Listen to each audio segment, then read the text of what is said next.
When did the London Olympic journey start? And take us through it, and where are you at now? Thanks, Steph, and good evening, everyone.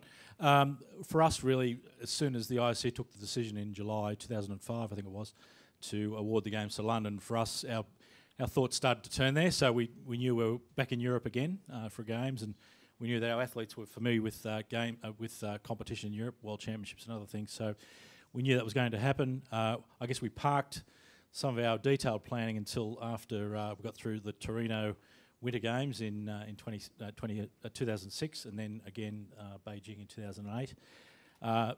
Post Beijing, the president, who was also chef at the time, decided he was going to hang up the boots in terms of being the chef of the team. So we needed a new leadership team, and Nick Green took over the role of chef, and we appointed 2 new deputies. So that started really the process of the detailed planning. We had a look at what we'd done in Beijing. We did a post-games review, what we'd learned from that, the things we did well, the things we didn't do so well, the things we could do better, and importantly, what was going to work in London. And that led then to settling a strategic plan in the middle of 2010, detailed operational planning from there, and I guess we're right at the implementation stage now. The planning's done, obviously, and we're really just putting the finishing touches on getting ourselves ready to receive the athletes in London for the Games. We will be in every sport on the program. There are 26 sports on the program, every one of them except for 3. We won't be in football, we won't be in fencing, we won't be in handball, but every other sport will have an Australian representative of some sort. Our medal hopes really for this team is to be in top 5 on the gold and also the overall medal tallies. That's been our target for really since we started planning for this team. It's still very much our target. What that's going to look like in terms of performance in our benchmarking we do every year. Last year on the gold medal count we were equal 4th with the Brits and Germany, but we'd slipped to 8th overall.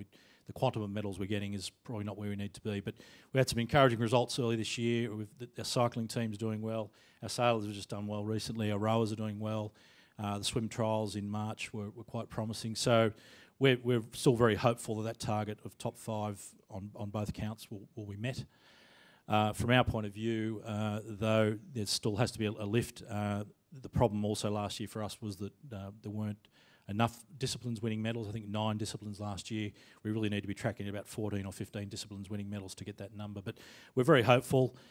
We've seen increased government funding in the last couple of years. There's been the Green and Gold project that was initiated by Mark Abib and been followed by Kate Lundy.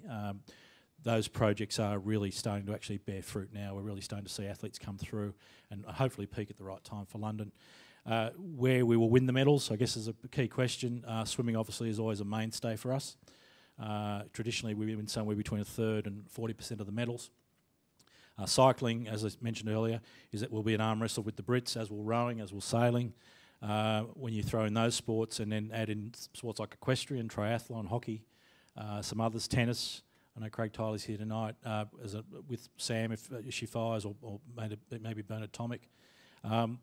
We could get there, and we really do think there's enough talent there to get us over the line. But ultimately, Craig, it's all about taking part, isn't it? You don't need to answer that. What does the AOC do now for what are the 5 key things you focus on? We've got happening right now in East Anglia at a place called Kings Lynn. It's Midsummer Murders country if you're a fan of the show. Right now we've got staff, uniform suppliers and volunteers picking and packing uniforms for over 700 team members. It's over 100,000 different items of clothing are being packed right now. They're about 70% through that exercise right now, so that when our athletes arrive into London after the 17th, one of the first things they will do is go and get their uniform, and it's a great uplifting moment for our athletes to get that Olympic uniform. So that's happening right now. We have our advance party starting to leave this weekend, and I will leave on the 6th of July with a big group. We sit down with the organising committee on I think it's the 9th of July, put our entries in, do our accreditations, organise the rooms we're in the village, and from that point we start to then set up the village so that by the time we get to 17 July, when the first athlete comes in the gate, we're ready. So they really are the priorities for us right now. There'll be the little bit of little dramas here and there we have to deal with, which is normal, but we're in such good shape, I think, in terms of our organisation, that the little issues we get, we're well prepared for. And it's something hugely to look forward to, isn't it? Senator the Honourable Michael Ronaldson, who's sitting with us, said that he spoke to both you and to Mr John Coates, and after so many Olympics, you've both lit up when you speak about going to London, the London Olympics. Something enormously to look forward to, because there is something special about London. We've got an amazing rivalry, of course, with Great Britain, and each Games is different. It's unique, and each host city is different. But what's Australia got? What's our secret weapon? Well, there's a few things up our sleeve. I guess we're in club here, so I can tell you a few things tonight. Chatham House rules. Chatham House rules. Thank you. First thing is, I think, as I already mentioned, I think the government extra funding that kicked in last year with the Green and Gold project has really put the icing on the cake for preparation for a number of our sports, or projects that they managed to fund that they otherwise wouldn't have been able to do. So, certainly the vision of the respective sports ministers and AOC, etc., to make sure that happened was important for us. We're working on a couple of projects with the AOS which are exciting. For the last couple of games now, we've had a recovery centre. And it's different to what you may think if you're a weekend warrior, that it's not going down to the pub for a couple of beers. It's actually full-on recovery sessions for athletes, hydrotherapy, massage, all that stuff, which is now a common thing for a lot of team sports and professional sports in particular. So we're working on it with the AOS on putting that in place. So we've got AOS personnel staffing that. Other teams don't do that. You can't do that in the village, so we're setting it up outside. The other thing which John and the Minister will announce tomorrow to the press is something else we're collaborating on, which we've never done before, and that's what we call the Green and Gold Room. And what it is a performance analysis area just outside the village. It's about a 200-metre walk outside the village. We are going to set it up with state-of-the-art equipment and technology. We're going to put performance analysis experts in there from the AOS in particular. And their role is to work with the coaches and to help them analyse sports performance, whether it's games, races, whatever it is, to make sure that for the next time the athletes compete, they've got the benefit of the feedback, they've got the benefit of working out the race strategy or competition strategy for the next competition. So that's something we've never done before. And we will use our time zone here as an advantage, because what we will do is the vision will be loaded as we go to bed in London at night. Everyone will be getting up here. Our performance analysis here at the AOS will work on it. And then the next morning the coaches will get up. They'll go into the viewing suites with the athletes and watch the vision from the day before. So it will be a great advantage for us. Not many other teams do it. And the third key secret weapon, and this really is a secret weapon, and I haven't even discussed this with John about announcing it tonight, so I'll have to... there's no cost, John, I can promise you.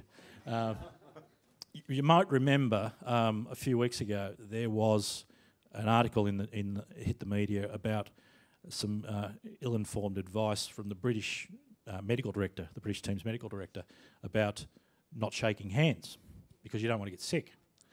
So we thought, well, that's not really in the spirit of the Olympic Games. But Australians usually have a reputation of being fairly friendly at the Games.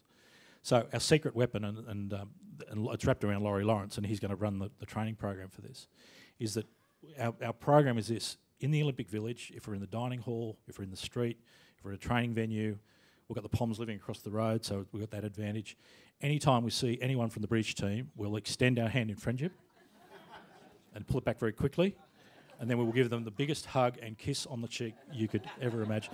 We figure by the time we get to the Games, they'll be just so scared of getting quite ill that they'll be off their game. So, bit of gamesmanship.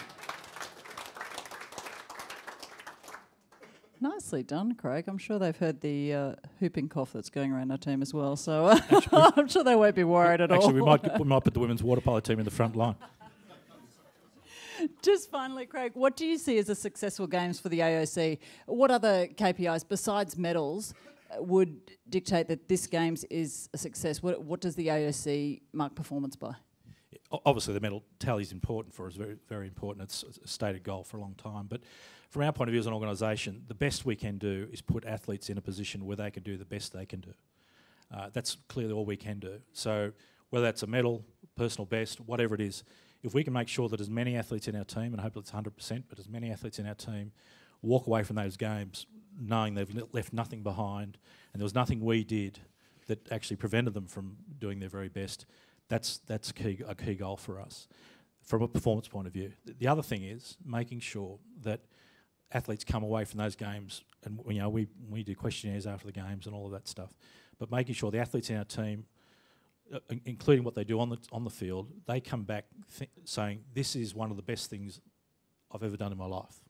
This is one of my life's best experiences. That's a key measure if we do that for athletes. And I think the other important thing from us as an organisation is we know the Australian Olympic team, we're the custodians of it. We don't own it. It belongs to the Australian people.